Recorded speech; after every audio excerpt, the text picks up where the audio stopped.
வணக்கம். தினமலர்.com இரவு 8 மணி செய்திகள். முக்கிய நிகழ்வுகள். மேகி நூடுல்ஸுக்கு கர்நாடகா, கோவா மாநிலங்களில் தடை. விளம்பரத்திற்கு 445 கோடி ரூபாயை செலவிட்டு தரச்சோதனைக்கு வெறும் 19 கோடி ரூபாய் செலவிட்டது அம்பலம். முன்னாள் பிரதமர் வாஜ்பாய்க்கு வங்கதேச அரசு விடுதலை போர் கௌரவ விருது அதிபர் அப்துல் ஹமீதிடம் பெற்றுக் கொண்டார் பிரதமர் மோடி. பீகார் சட்டசபை தேர்தல் தொடர்பாக காங்கிரஸ் துணைத் தலைவர் ராகுலுடன் முதல்வர் நிதிஷ்குமார் சந்திப்பு. ஜனதா பரிவார கட்சிகளுடனும் கூட்டணி உறுதி. விரிவான செய்திகள். மேகி நூடுல்ஸுக்கு கர்நாடகா, கோவா மாநிலங்கள் தடை விதித்துள்ளன. விளம்பரத்திற்காக மட்டும் 445 கோடி ரூபாய் செலவிட்டது அம்பலமாகியுள்ளது. குழந்தைகள் முதல் பெரியவர்கள் வரை விரும்பி சாப்பிடும் மேகி நூடுல்ஸில் வேதிப்பொருட்களின் அளவு அனுமதிக்கப்பட்டதை காட்டிலும் அதிகமாக இருப்பதாக அண்மையில் தெரிய வந்தது. டெல்லியில் உள்ள ஆம் ஆத்மி அரசு முதலாவதாக மேகி நூடுல்ஸுக்கு தடை விதித்தது. இதைத் தொடர்ந்து உத்தரகாண்ட், குஜராத், ஜம்மு காஷ்மீர், தமிழகம், அசாம், மகாராஷ்டிரா, மத்திய பிரதேசம், பீகார், பஞ்சாப், ராஜஸ்தான், திரிபுரா போன்ற மாநிலங்களும் மேகி நூடுல்ஸுக்கு அடுத்தடுத்து தடை விதித்தன. மேகி தடை பட்டியலில் கடைசியாக கோவா மாநிலமும் சேர்ந்துள்ளது. தலைநகர் பனாஜியில் நிருபர்களை சந்தித்த கோவா முதல்வர் லட்சுமிகாந்த் பர்சேகர் கூறுகையில், மக்களின் உயிருக்கு ஆபத்து நேராமல் இருக்க வேண்டும் என்பதை கருத்தில் கொண்டு தடை விதிக்கப்பட்டுள்ளதாக கூறினார். திங்கள் முதல் மறு உத்தரவு வரும் வரை தடை உத்தரவு அமலில் இருக்கும் என பர்சேகர் கூறினார். மேகி நூடுல்ஸை உற்பத்தி செய்யவும் விற்பனை செய்யவும் தடை விதித்து கர்நாடக அரசும் உத்தரவு பிறப்பித்துள்ளது. இதன் மூலம் மேகிக்கு இதுவரை 14 மாநிலங்கள் தடை விதித்துள்ளன. மிசோராம், அருணாச்சல பிரதேசம் போன்ற மாநிலங்களும் மேகிக்கு தடை விதிப்பது குறித்து தீவிரமாக யோசித்து வருகின்றன. முன்னாள் பிரதமர் வாஜ்பாய்க்கு வங்கதேச அரசு வழங்கிய விடுதலை போர் கௌரவ விருதை பிரதமர் மோடி பெற்றுக் கொண்டார். வங்கதேசத்துக்கு சனிக்கிழமையன்று சென்ற பிரதமர் நரேந்திர மோடி அந்நாட்டு பிரதமர் ஷேக் ஹசீனாவை சந்தித்தார். அப்போது வரலாற்று சிறப்பு மிக்க இந்திய வங்கதேச நில எல்லை ஒப்பந்தத்துக்கு ஒப்புதல் அளிப்பது உள்ளிட்ட 22 ஒப்பந்தங்கள் கையெழுத்தாயின. ஞாயிற்றுக்கிழமையன்று 2வது நாளாக பல்வேறு நிகழ்ச்சிகளில் கலந்து கொண்டார். முன்னாள் பிரதமர் வாஜ்பாய்க்கு வங்கதேச விடுதலை போர் கௌரவ விருது வழங்கும் விழா டாக்காவில் நடந்தது. இவ்விருதை வங்கதேச அதிபர் அப்துல் ஹமீத் வழங்க வாஜ்பாய் சார்பில் பிரதமர் மோடி விருதை பெற்றுக் கொண்டார். பாகிஸ்தானிடம் இருந்து விடுதலை பெற 1971 ஆண்டில் வங்கதேசம் நடத்திய போருக்கு அப்போது எம்பியாக இருந்த வாஜ்பாய் ஆதரவளித்ததை போற்றி இவ்விருது வழங்கப்பட்டுள்ளது. விருதை பெற்றுக்கொண்டு மோடி பேசுகையில், வாஜ்பாய் உடல் நலத்துடன் இருந்து விழாவில் கலந்து கொண்டிருந்தால் மிகச் சிறப்பாக இருந்திருக்கும் என்று உருக்கத்துடன் கூறினார். வாஜ்பாய்க்கு கிடைத்த விருது இந்தியர்களுக்கு கிடைத்த பெருமிதம் என்றும் மோடி கூறினார். விழாவில் பிரதமர் ஷேக் ஹசீனா, மேற்கு வங்க முதல்வர் மம்தா பானர்ஜி உள்ளிட்டோர் பங்கேற்றனர். খুবই খুশি হতাম যদি শ্রী বাজপেয়ী আমাদের মাঝে উপস্থিত থেকে পুরস্কারটি গ্রহণ করতে পারতেন, কিন্তু তার শারীরিক অবস্থার জন্য তিনি এখানে আসতে পারেননি. ஞாயிறு காலை டாக்காவில் லால்பாக் பகுதியில் உள்ள ஸ்ரீ தாகேஸ்வரி இந்து கோவிலுக்கு சென்று மோடி வழிபட்டார். அதன் பிறகு டாக்காவில் உள்ள ராமகிருஷ்ணா மிஷனுக்கு சென்ற மோடி டாக்காவில் உள்ள இந்திய தூதரகத்தில் நடந்த நிகழ்ச்சிகளிலும் பங்கேற்றார். வங்கதேச அதிபர் அப்துல் ஹமீத், முன்னாள் பிரதமர் கலிதா ஜியா ஆகியோரையும் மோடி சந்தித்து பேசினார். வங்கதேச தொழில் வர்த்தக அமைப்புகளின் பிரதிநிதிகளையும் தொழிலதிபர்களையும் மோடி சந்தித்து பேச்சுவார்த்தை நடத்தினார். ராகுலுடன் பீகார் முதல்வர் நிதிஷ்குமார் சந்தித்து பீகார் தேர்தல் குறித்து பேச்சுவார்த்தை நடத்தினார். பீகார் மாநிலத்தில் இந்த ஆண்டு இறுதியில் சட்டசபை தேர்தல் நடக்கிறது. இணைந்து போட்டியிடப் போவதாக ஐக்கிய ஜனதா தளம், ராஷ்டிரிய ஜனதா தளம் ஆகியன அறிவித்த போதும் இரு கட்சிகளிடையே தொகுதி பங்கீட்டில் இழுபறி நீடித்து வருகிறது. இந்த சூழலில் டெல்லியில் காங்கிரஸ் துணைத் தலைவர் ராகுலை அவரது வீட்டில் பீகார் முதல்வர் நிதிஷ்குமார் சந்தித்தார். அப்போது பீகார் தேர்தலில் காங்கிரஸ், ஐக்கிய ஜனதா தளம் இணைந்து போட்டியிடுவது குறித்து பேசினர். காங்கிரசுக்கு உரிய தொகுதிகளை கொடுக்க வேண்டும் என ராகுல் கேட்டதாக கூறப்படுகிறது. ஞாயிறு மாலை டெல்லியில் ஜனதா பரிவார கட்சிகளின் தலைவர்களும் சந்தித்து பேசினர். சமாஜ்வாடி கட்சி தலைவர் முலாயம் சிங் யாதவ், ஐக்கிய ஜனதா தள தலைவர் சரத் யாதவ், முதல்வர் நிதிஷ்குமார், ராஷ்டிரிய ஜனதா தள தலைவர் லாலு பிரசாத், மதச்சார்பற்ற ஜனதா தள தலைவர் தேவேகவுடா ஆகியோர் பங்கேற்றனர். அப்போது பீகார் சட்டசபை தேர்தலில் ராஷ்டிரிய ஜனதா தளம், ஐக்கிய ஜனதா தளம் அமைத்து போட்டியிடுவதென முடிவானது. ஆனால் தொகுதி பங்கீட்டை இறுதி செய்ய 6 பேரை கொண்ட குழுவை அமைப்பதென அப்போது முடிவெடுக்கப்பட்ட போதும் முதல்வர் பதவி நிதிஷ்குமாருக்கா அல்லது லாலு பிரசாத்துக்கா என்பதில் எந்த முடிவும் எட்டப்படவில்லை. இதனால் பீகார் சட்டசபை தேர்தலில் பாரதிய ஜனதாவுக்கு எதிராக ஐக்கிய ஜனதா தளம், ராஷ்டிரிய ஜனதா தளம், காங்கிரஸ் கட்சிகளை உள்ளடக்கிய மெகா கூட்டணி உருவாவது உறுதியாகியுள்ளது. சென்னை ஆர்கே நகர் இடைத்தேர்தலில் 21 பேர் களத்தில் உள்ளனர். பாரதிய ஜனதா திங்களன்று முடிவை அறிவிக்கிறது.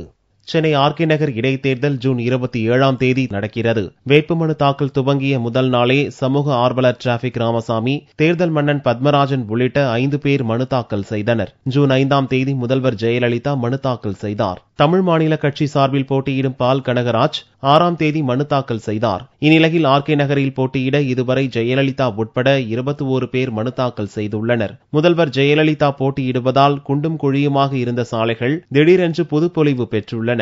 தேர்தல் நேரத்தில் கோரிக்கை வைத்தால் நிறைவேறும் என்ற எண்ணத்தில் தொகுதி மக்கள் சிலர் தங்கள் பிரச்சனையை அரசின் கவனத்திற்கு கொண்டுவர போராட்டம் நடத்தி வருகின்றனர். கம்யூனிஸ்ட் கட்சி போட்டியிடுவதால் தொழிலாளர்களின் ஓட்டுகளை பெற அக்கட்சி பிரச்சாரத்தை தீவிரப்படுத்தியுள்ளது. ஜூன் 10ஆம் தேதி கடைசி நாளாக இருக்கும் பட்சத்தில் பாரதிய ஜனதா கட்சி தனது முடிவை திங்களன்று அறிவிக்கிறது.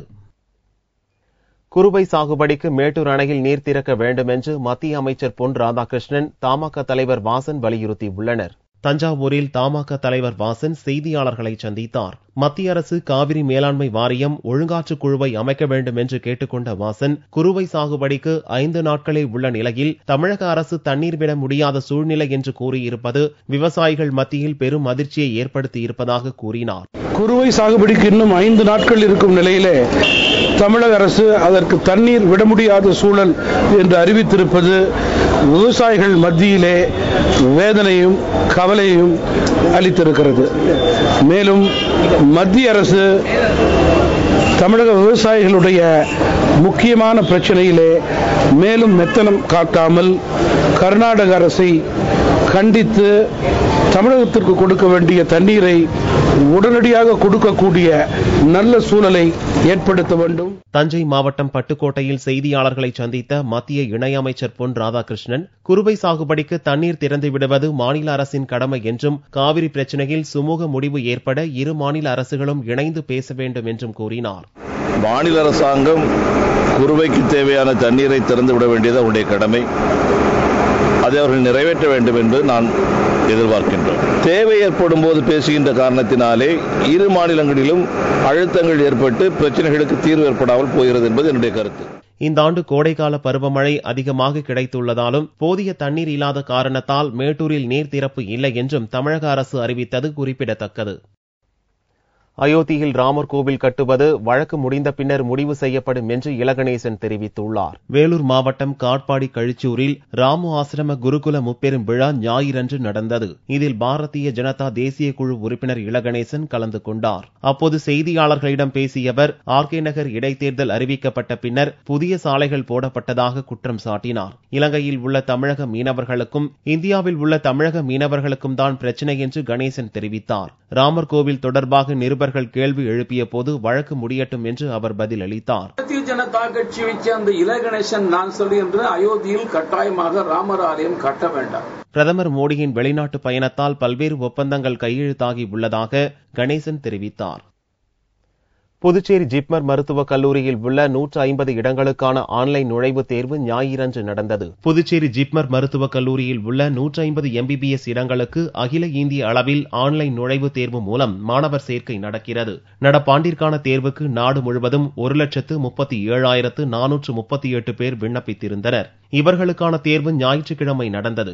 நாடு முழுவதும் 72 நகரங்களில் அமைக்கப்பட்ட 581 தேர்வு மையங்களில் ஆன்லைன் மூலம் மாணவர்கள் தேர்வு எழுதினர். மொத்தம் 200 வினாக்கள் கொள்கூறி வகையில் இயற்பியல், வேதியியல், உயிரியல் ஆகிய பிரிவுகளுக்கு தலா 60 மதிப்பெண் என்ற வகையிலும், ஆங்கில தேர்வுக்கு தலா 10 என்ற எண்ணிக்கையில் கேள்விகள் இடம்பெற்றிருந்தன. தேர்வுகளில் முறைகேடுகளை தடுக்க அனைத்து தேர்வு மையங்களிலும் ஜாமர் கருவி பொருத்தப்பட்டிருந்தது. மருத்துவக் கல்லூரியின் எண்ணிக்கையை அதிகரிக்க வேண்டும், தேர்வு நேரத்தை மாற்றியமைக்க வேண்டும் என்று பெற்றோர் கோரிக்கை விடுத்தனர். 150 சீட்டுன்றது ஒரு 250 சீட் ஆகினா ஏழை பிள்ளைங்க எல்லாம் பயனடைவாங்க. எவ்வளோ கூலி தொழிலாளர்களுடைய மாணவர்கள் எல்லாம் பயனடைகிறதுக்கு வாய்ப்பு இருக்கு. அதை வசதி இருந்தும் செய்ய மாட்டாங்க. இதை அரசு கவனத்தில் கொண்டு வரணும். அந்த 150 சீட்டை 250 சீட்டா மாத்துறதுக்கு புதுச்சேரி அரசும் மத்திய மாநில அரசுகளும் முயற்சி எடுக்கணும். புதுச்சேரி மாணவர்களுக்கு 40 இடங்கள் ஒதுக்கப்பட்டுள்ளது. இந்த இடங்களுக்காக 2510 புதுச்சேரி மாணவர்கள் விண்ணப்பித்திருந்தனர். புதுவையில் மட்டும் 6 மையங்கள் அமைக்கப்பட்டிருந்தன. மீனவர் விடுதலை, இறால் மீன் விலை நிர்ணயம் உள்ளிட்ட பல்வேறு கோரிக்கைகளை வலியுறுத்தி ராமேஸ்வரம் மீனவர்கள் 2வது நாளாக வேலை நிறுத்தத்தில் ஈடுபட்டனர். ராமேஸ்வரம் பகுதியைச் சேர்ந்த 14 மீனவர்களையும் அவர்களுடன் சேர்த்து 3 படகுகளையும் கடந்த 1ஆம் தேதி இலங்கை கடற்படையினர் சிறைப்பிடித்தனர். அவர்களை மீட்க மத்திய மாநில அரசுகள் நடவடிக்கை எடுக்க வேண்டும், இறால் மீனுக்கு அரசே விலை நிர்ணயம் செய்ய வேண்டும் என்பன உள்ளிட்ட பல்வேறு கோரிக்கையை வலியுறுத்தி வந்தனர். இந்நிலையில் சனிக்கிழமையன்று காலவரையற்ற வேலைநிறுத்த போராட்டத்தை துவக்கினர். இந்த வேலை நிறுத்தம் ஞாயிறன்று 2வது நாளாக தொடர்ந்தது. இதனால் நூற்றுக்கணக்கான படகுகள் ராமேஸ்வரம் துறைமுகத்தில் நிறுத்தப்பட்டிருந்தன. தங்கள் கோரிக்கை நிறைவேறாவிட்டால் போராட்டம் தொடரும் என்று மீனவர்கள் தெரிவித்துள்ளனர். மும்பை கட்டடத்தில் ஏற்பட்ட பயங்கர தீ விபத்தில் 7 பேர் பலியாகினர். மும்பை அந்தேரி பகுதியில் லேக் ஹோம் சொசைட்டி என்ற பெயரில் 22 தளங்களை கொண்ட அடுக்குமாடி குடியிருப்பு உள்ளது. 14வது தளத்தில் சனிக்கிழமையன்று மாலை 6 மணி வாக்கில் திடீர் தீ விபத்து ஏற்பட்டது. தீ வேகமாக பரவி 3 தளங்களில் கொழுந்துவிட்டு எரிந்தது. இதில் பலர் தீயில் சிக்கிக் கொண்டு அலறினர். 10க்கும் மேற்பட்ட தீயணைப்பு வண்டிகள் விரைந்து வந்து தீயை அணைக்கும் பணியில் ஈடுபட்டன. 3 மணி நேரம் போராடி தீயை அணைத்தனர். ஆனாலும் தீயில் சிக்கி 7 பேர் இறந்தனர். இவர்களில் 5 பேர் புகைமூட்டத்தில் மூச்சு திணறி லிப்டில் இறந்து கிடந்தனர். தீயில் சிக்கிய 25 பேரை தீயணைப்புத் துறையினர் மீட்டனர். பலத்த தீக்காயத்துடன் 28 பேர் மும்பையில் உள்ள வெவ்வேறு மருத்துவமனைகளில் அனுமதிக்கப்பட்டுள்ளனர். அவர்களில் 4 பேரது நிலைமை கவலைக்கிடமாக உள்ளது. ஏசி குழாயில் ஏற்பட்ட மின்கசிவு அல்லது எரிவாயு குழாயில் கசிவு காரணமாக தீப்பிடித்திருக்கலாம் என மும்பை போலீசார் தெரிவித்தனர்.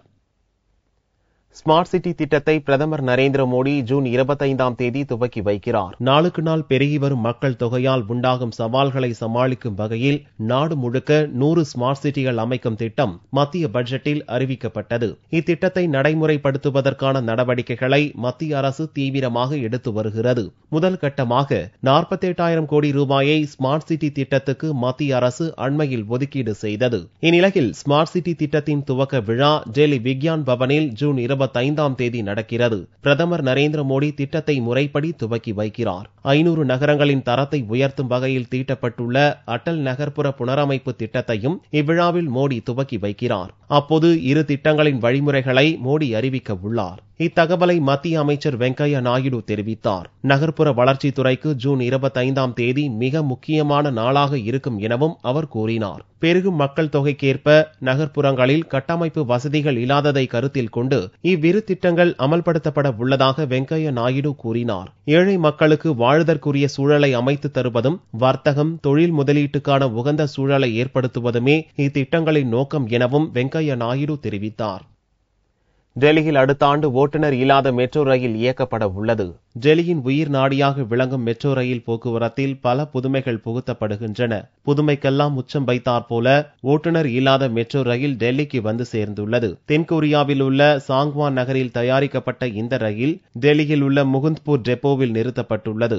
ஓட்டுநர் தேவைப்படாத அளவுக்கு பல்வேறு நவீன அம்சங்களுடன் வடிவமைக்கப்பட்ட இந்த ரயிலை டெல்லி மெட்ரோவின் கட்டுப்பாட்டு அறைகளில் இருந்தபடியே இயக்க முடியும். இந்த ஆண்டு இறுதிக்குள் 6 பெட்டிகளை கொண்ட ஓட்டுநர் இல்லாத 20 ரயில்கள் தென்கொரியாவில் தயாரிக்கப்படும் என்றும், அதே நேரத்தில் பெங்களூரில் உள்ள BEML தொழிற்சாலையில் 61 ரயில்கள் வடிவமைக்கப்படும் என்றும் மெட்ரோ ரயில் அதிகாரிகள் தெரிவித்தனர். டெல்லி மெட்ரோ ரயில் திட்டத்தின் 3ஆம் கட்ட பணிகள் நிறைவடைந்த பிறகு இரு தடங்களில் 2016ஆம் ஆண்டு இறுதியில் இருந்து ஓட்டுநர் இல்லாத ரயில் இயக்கப்படும் என்று மெட்ரோ ரயில் நிர்வாகம் தெரிவித்துள்ளது. காஷ்மீரில் போலீஸ் பொதுமக்களிடையேயான T20 கிரிக்கெட் போட்டியை முதல்வர் முஃப்தி துவக்கி வைத்தார். காஷ்மீரில் போலீஸ் பொதுமக்களிடையே இணக்கமான உறவை ஏற்படுத்த பல்வேறு முயற்சிகள் எடுக்கப்பட்டு வருகின்றன. இதன் ஒரு அங்கமாக போலீஸ் பொதுமக்கள் கிரிக்கெட் பிரீமியர் லீக் என்ற பெயரில் T20 கிரிக்கெட் டோர்னமெண்ட்டுக்கு ஏற்பாடு செய்யப்பட்டது. ஷெரி காஷ்மீரி ஸ்டேடியத்தில் நடந்த பிரம்மாண்ட விழாவில் முதல்வர் முஃப்தி முகமது சயீத் போட்டியை துவக்கி வைத்தார். வெற்றி கோப்பை போட்டி அட்டவணை மற்றும் டோர்னமெண்ட் பாடல் ஆகியவற்றையும் அவர் அறிமுகம் செய்தார். கிரிக்கெட் வீரர்கள் முகமது கயீப், இந்திய அணியில் முதல் முறையாக இடம் பிடித்த காஷ்மீரவாசி பர்வேஷ் ரசூல் ஆகியோர் பங்கேற்றனர். காஷ்மீரில் முதல் முறையாக நடத்தப்படும் போலீஸ் பொதுமக்கள் T20 கிரிக்கெட் போட்டியில் 12 அணிகள் கலந்து கொண்டு விளையாடுகின்றன. தங்கத்தின் விலையில் ஞாயிறன்று மாற்றமில்லை. 1 சவரன் தங்கம் 20,168 ரூபாய்க்கு விற்பனையானது. 1 கிராம் ஆபரண தங்கம் 2,521 ரூபாயாக இருந்தது. வெள்ளி 1 கிராம் 39 ரூபாய் 70 காசுகளுக்கு விற்பனையானது. பார் வெள்ளியின் விலை 37,145 ரூபாயாக இருந்தது. வறட்சியை தாங்கி வளரும் நெல்லை கண்டுபிடித்த கோவை வேளாண் பல்கலைக்கழகம் வெள்ளத்தில் உயிர் வாழும் நெல்லை கண்டுபிடித்து சாதனை புரிந்துள்ளது. வறட்சியை தாங்கி வளரும் நெல் பயிரை கண்டுபிடித்த கோவை தமிழ்நாடு வேளாண் பல்கலைக்கழகம் தற்போது மத்திய மற்றும் சர்வதேச நெல் இனவிருத்தி ஆராய்ச்சி நிலையத்துடன் இணைந்து புதிய சாதனை படைத்துள்ளது. நெல் இனவிருத்தி நிலையத்தில் வெள்ளத்தில் உயிர் வாழும் நிலை கொண்ட மகசூல் பாதிக்காத வண்ணம் தரம் உயர்த்தப்பட்ட புதிய ரக நெல் கண்டுபிடிக்கப்பட்டு விவசாயிகள் வயலில் பயிரிட்டு வெற்றியும் கிடைத்துள்ளது. ஒடிசா மாநிலத்தில் F13 என்ற நெல் ரகம் வெள்ளத்தில் உயிர் வாழும் தன்மை கொண்டதாக இருக்கிறது. ஆனால் இதன் விளைச்சல் குறைவு. இந்த ரக நெல்லுடன் கோவை வேளாண் பல்கலைக்கழகம் கண்டுபிடித்த CSR 1009 பொன்னி என்ற ரகத்துடன் மரபியல் மாற்றப்பட்டு ஆய்வு நடந்தது. டெல்டா மாவட்டங்களில் உள்ள 200 விவசாயிகளை தேர்ந்தெடுத்து புதிய கண்டுபிடிப்பான CSR 1009 சப்போன் என்ற ரகத்தை பயிரிட்டு வெள்ள நீரில் மூழ்கடித்து 10 நாள் வரை பார்த்தபோது நெல் பயிர் அழுகாமல் உயிர் வாழ்ந்தது. எத்திலீனை வச்சு ஒரு சிந்தசிஸ் பண்ணி அது மூழ்கி இருந்தா கூட தண்ணியிலிருந்து பிராணவாயுவை உட்கொண்டு தண்டு நீளாம வெள்ளத்துக்கு உள்ளாலேயே உயிர் வாழும் ஒரு தன்மை உடையது. இயற்கையாகவே தண்ணீரில் உள்ள ஆக்சிஜனை புதிய ரக நெல் சுவாசித்து வாழ்கிறது. விளைச்சலில் பாதிப்பு இல்லாமல் இருப்பது தெரிந்து இந்த ரக நெல் விதைகளை மேலும் சில விவசாயிகளுக்கு வழங்கி நல்ல விளைச்சல் கிடைத்துள்ளது. இது ஒரு வரப்பிரசாதம் என்று ராபின் தெரிவித்தார். இது ஒரு கூட்டு முயற்சியில் உருவாக்கப்பட்டது என்பதால் சர்வதேச அளவில் CSR 1009 சப்போன் ரகம் பல்வேறு நாடுகளில் தற்போது பயன்பாட்டிற்கு வந்துள்ளது.